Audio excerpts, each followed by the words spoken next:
بسم الله الرحمن الرحيم. أعوذ بالله من الشيطان الرجيم.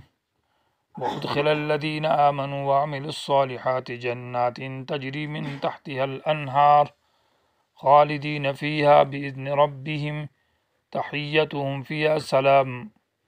عزیز طلبہ اکرام، سبق نمبر 105 آیت نمبر 23 سورۃ رات۔ پچھلے سبق میں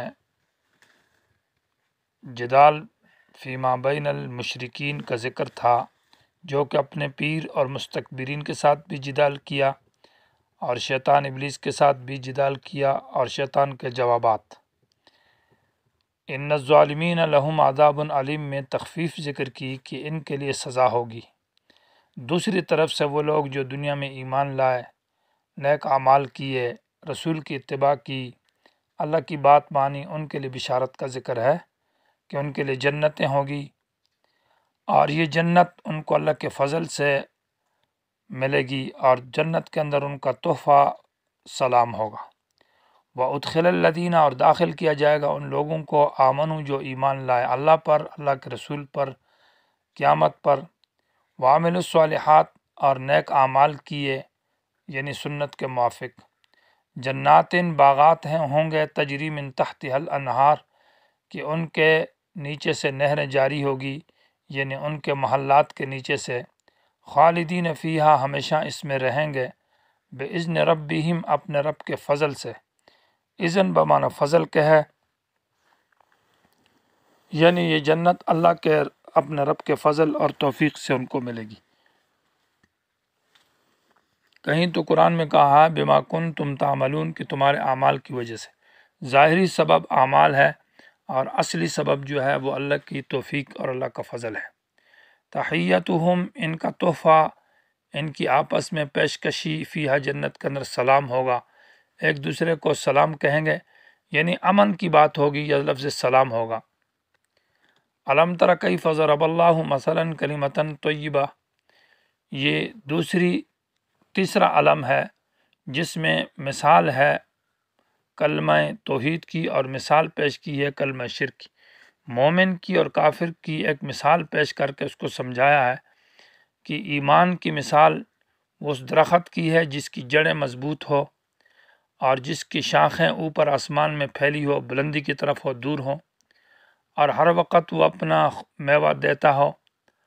تو مومن کی مثال بھی اسی طرح ہے، اور مومن نے جو کلمہ پڑھا ہے، کلمہ توحید لا الہ الا اللہ، اور جو مومن کے دل میں ایمان ہے، تو گویا کہ یہ کلمہ طیبہ اور یہ ایمان ایک مضبوط درخت ہے جس کی جڑیں مومن کے دل کے اندر مضبوط گہری لگی ہوئی ہیں، اور یہ اس کے جو شاخیں ہیں تو وہ اس کے اعمال ہے، نماز ہے، روزہ ہے، ذکر ہے، تلاوت ہے، توحید ہے، جہاد ہے، معاملات معاشرت جو ہے وہ تمام قرآن و حدیث کے موافق، یہ گویا کہ اس کی شاخیں ہیں، اور یہ اعمال اس کو ہر وقت فائدہ دیتے ہیں۔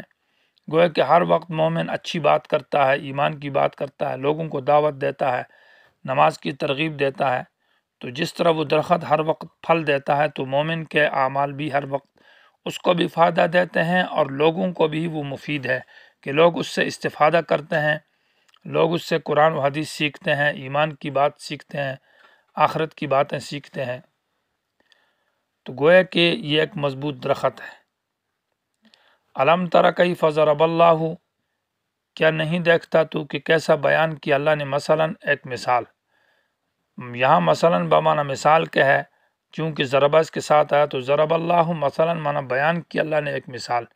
کلمتاً طیبتاً، ایک پاک کلمہ ہے۔ کلمتاً طیبتاً، یہ ترکیب میں مثلا سے بدل بنتا ہے۔ وہ مثال کیا ہے؟ یعنی وہ کلمہ طیبہ ہے، اور کلمہ طیبہ سے مراد وہ کلمہ توحید ہے جو کہ لا الہ الا اللہ ہے۔ اس کی مثال کیا ہے؟ کشجرۃ طیبۃ، ایک پاک درخت کی طرح ہے۔ اصلھا، اس درخت کی جو جڑیں ہیں، ثابت، وہ مضبوط ہے، معنی زمین کے اندر گہری لگی ہوئی ہے، اور مضبوط تک نیچے تک اس کی جڑیں پھیلی ہوئی ہے زمین کے اندر۔ وفرعھا، اور اس کی جو شاخیں ہیں، اوپر سے اس کے جو ڈالے ہیں، فی السماء وہ آسمان یعنی اوپر کی طرف ہے، بلندی میں ہے، بہت بلند تک پھیلے ہوئے گئے ہیں۔ توتی اکلہا دیتا ہے یہ درخت، اکلہا اپنی خوراک یعنی میوے، کل حین ہر موسم میں، ہر وقت، باذن ربہا اپنے رب کے حکم سے، وَيَضْرِبُ اللَّهُ الْأَمْثَالَ اور اللہ بیان کرتا مثالوں کو، للناس لوگوں کے لیے، لعلہم یتذکرون تاکہ وہ نصیحت حاصل کریں۔ اس درخت سے کیا مراد ہے؟ تو حدیث میں آتا ہے کہ رسول اللہ صلی اللہ علیہ وسلم نے ایک مرتبہ صحابہ کرام سے پوچھا، جس میں حضرت عمر، ابو بکر، بڑے بڑے صحابہ کرام موجود تھے، کہ اس درخت سے کیا مراد ہے؟ تو صحابہ کرام خاموش ہو گئے۔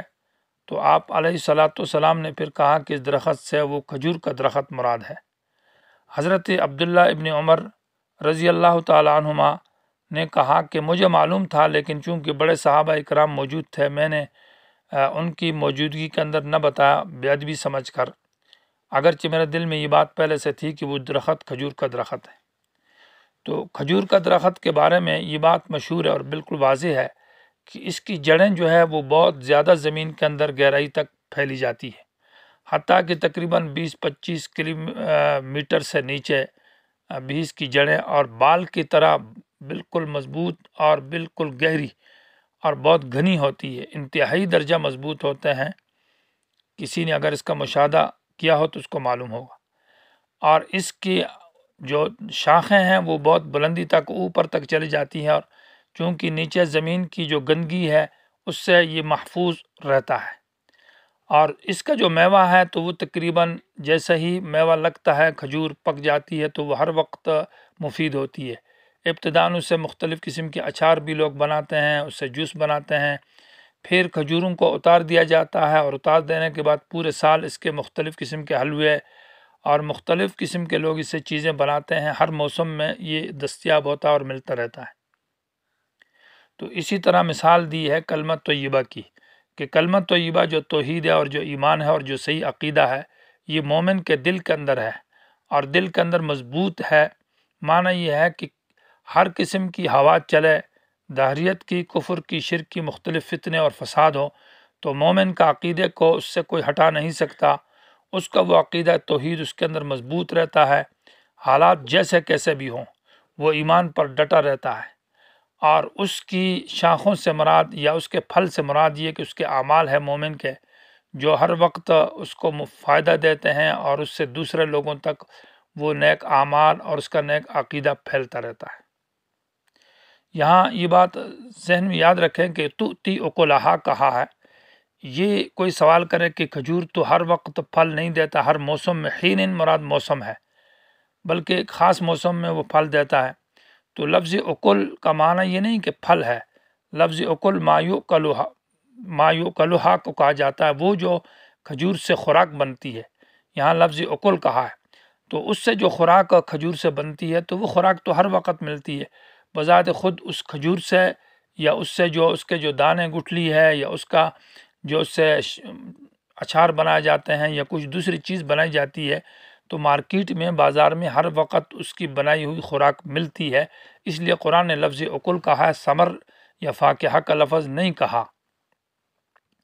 کل حین معنی ہر موسم میں، باذن ربہا اپنے رب کے حکم سے، ویضرب اللہ الامثال اللہ بیان کرتا مثالوں کو، للناس لوگوں کے لیے، لعلہم یتذکرون تاکہ اس مثال سے وہ نصیحت حاصل کریں، بات کو سمجھیں۔ اور اس کو شجرہ طیبہ اس لیے کہا ہے کہ طیبۃ الرائحۃ والشکل والثمر والمنظر، کہ اس کی خوشبو بھی اچھی ہے اور اس کا شکل اور دیکھنے میں بھی یہ اچھا لگتا ہے، اس کا پھل بھی یہ اچھا ہے۔ تو اس لیے اس کو مثال کلمہ طیبہ کے ساتھ بیان کی ہے۔ وَمَثَلُ كَلِمَةٍ خَبِيثَةٍ كَشَجَرَةٍ خَبِيثَةٍ اور مثال کلمہ خبیثہ کی۔ خبیث کلمہ کیا ہے؟ وہ شرک کا کلمہ ہے، وہ کفر کا کلمہ ہے، وہ شرکی اور کفری باتیں ہیں۔ غیر اللہ کو سجدہ کرنا، غیر اللہ سے اپنی حاجتیں مانگنا، ولیوں سے مانگتا ہے، قبر والوں سے مانگتا ہے، قبر والوں کو کہتا ہے کہ میرا فلاں کام کر دے، مجھے بیٹے عطا کر، ہاں، جو عاجز مخلوق ہے۔ تو یہ کلمہ شرک ہے، یہ کلمہ کفر ہے۔ کا شجرتن تو خبیثہ اس کی مثال ایک خبیث درخت کی طرح ہے، اجتثت من فوق الارض، جو زمین کے اوپر سے اکھیڑ لیا جاتا ہے۔ اجتثت معنی جو جڑوں سے اکھیڑ لیا جائے، یعنی جیسے اس کو ہاتھ ڈالا جائے تو فوراً جڑ سے اکھڑ کر اوپر آ جاتا ہے 2 انگلیوں کے ساتھ۔ من فوق الارض، زمین کے اوپر لگا رہتا ہے، اندر میں گہرائی میں اس کی جڑیں نہیں ہوتی۔ ما لہا من قرار، اس کے لیے کوئی ٹھہراؤ نہیں ہے، مانا وہ مضبوط نہیں ہے۔ اور اس کلمہ شجرت خبیثہ سے مراد وہ حنظل ہے، یہ تربوز کی شکل میں چھوٹا سا تربوز ہوتا ہے جس کو عدوانہ کہا جاتا ہے۔ یہ جب موسم بہار کے اندر خزاں کا موسم جب آخر میں آتا ہے تو فصل کٹ جانے کے بعد جو مکئی کی فصل ہے، اس کے بعد اس کے اندر چھوٹا نیچے دانے ہوتے ہیں تربوز کی طرح، اور وہ کڑوے ہوتے ہیں اور ساتھ انتہائی درجہ کڑوا اور بیکار ہوتے ہیں۔ معنی نہ کھانے کے، جب انسان کھائے تو بہت پھیکا اور کڑوا لگتا ہے، اور اس کو جب اکھیڑا جاتا ہے تو فوراً اکھیڑ کر پھینک دیا جاتا ہے۔ تو اسی طرح کلمہ خبیثہ کی مثال ہے کہ وہ بیکار ہے، وہ کڑوا ہے، وہ اس کا کوئی فائدہ نہیں ہے، وہ عقیدہ شرک اور عقیدہ کفر جو ہے نا اس کے لیے قرار نہیں ہے، وہ انسان کو کشجرۃ خبیثہ کی طرح ہے۔ یثبت اللہ الذین آمنوا بالقول الثابت، اللہ مضبوط کرتا ہے ان لوگوں کو جو ایمان لائے، بالقول الثابت، اس قول کے ساتھ جو کہ مضبوط ہے، فی الحیات الدنیا، دنیا کی زندگی میں۔ دنیاوی زندگی کے اندر انسان عقیدہ توحید کی وجہ سے مضبوط رہتا ہے، اللہ ان کو مضبوطی عطا کرتا ہے، اور وہ کسی وقت بھی متزلزل نہیں ہوتے، ان کے اندر تردد اور شک نہیں آتا، ان کا یقین مضبوط رہتا ہے۔ وفی الآخرت، اور آخرت سے مراد قبر میں، اور قبر میں بھی اللہ تعالیٰ ان کو مضبوط کرتا ہے۔ جب منکر نکیر ان کے سامنے آ جاتے ہیں اور وہ سوال کرتے ہیں کہ تیرا رب کون ہے، تیرا دین کیا ہے، تو وہ صحیح جواب دیتے ہیں اور ڈرتے نہیں ہیں۔ یا وفی الآخرت کا معنی ہے ویجزیہم فی الآخرت، اس کلمہ توحید کے اوپر اللہ تعالیٰ ان کو آخرت میں اچھا بدلہ عطا کرے گا جو کہ جنت ہے۔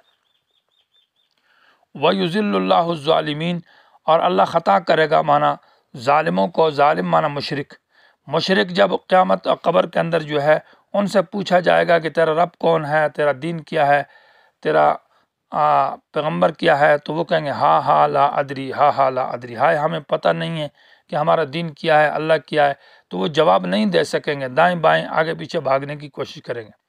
وَيَفْعَلُ اللَّهُ مَا يَشَاءُ، اور اللہ کرتا ہے جو چاہتا ہے، مان اللہ مثالیں پیش کرتا ہے، سمجھاتا ہے۔ اللہ تعالیٰ اس انداز سے مثالوں کے ذریعے اپنی توحید اور اپنے دین سمجھاتا ہے۔